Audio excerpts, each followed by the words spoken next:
पुराने समय में दो संत एक साथ रहते थे। दोनों की भक्ति का तरीका अलग अलग था। एक संत दिन भर तपस्या और मंत्र जाप करते रहता था, जबकि दूसरा संत रोज सुबह शाम पहले भगवान को भोग लगाता और फिर खुद भोजन करता था।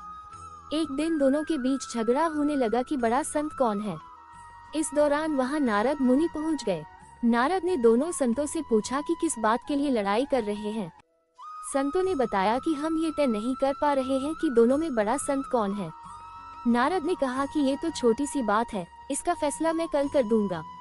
अगले दिन नारद मुनि ने मंदिर में दोनों संतों की जगह के पास हीरे की एक अंगूठी रख दी।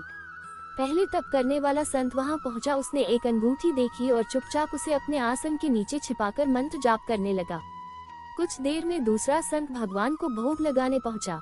उसने भी हीरे अंगूठी देखी, लेकिन उसने अंगूठी की ओर ध्यान नहीं दिया। भगवान को भोग लगाया और खाना खाने लगा। उसने अंगूठी नहीं उठाए। उसके मन में लालच नहीं जागा, क्योंकि उसे भरोसा था कि भगवान रोज उसके लिए खाने की व्यवस्था जरूर करेंगे। कुछ देर बाद वहां नारद जी आ गए। दोनों संतों ने पूछा कि अब आप बताएं कि हम दोनों में बड़ा संत कौन है।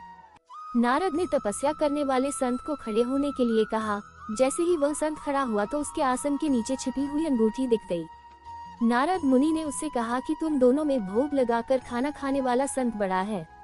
तपस्या करने वाले संत में चोरी करने की बुरी आदत है। उसने भक्ति के समय में भी चोरी करने से संकोच नहीं किया, जबकि भोग लगाने वाले संत ने अंगूठी की ओर ध्यान तक नहीं दिया। इस कारण वही संत बड़ा है। प्रसंग की सीख। इस प्रसंग की सीख यह है कि भक्ति तभी सफल होती है जब भक्त के मन में बुरे विचार न हो, भक्त बुरे काम न करता हो। जिस भक्त के विचार पवित्र हैं और जो बुरे कामों से दूर रहता है, सिर्फ उसे ही भगवान की कृपा मिलती है।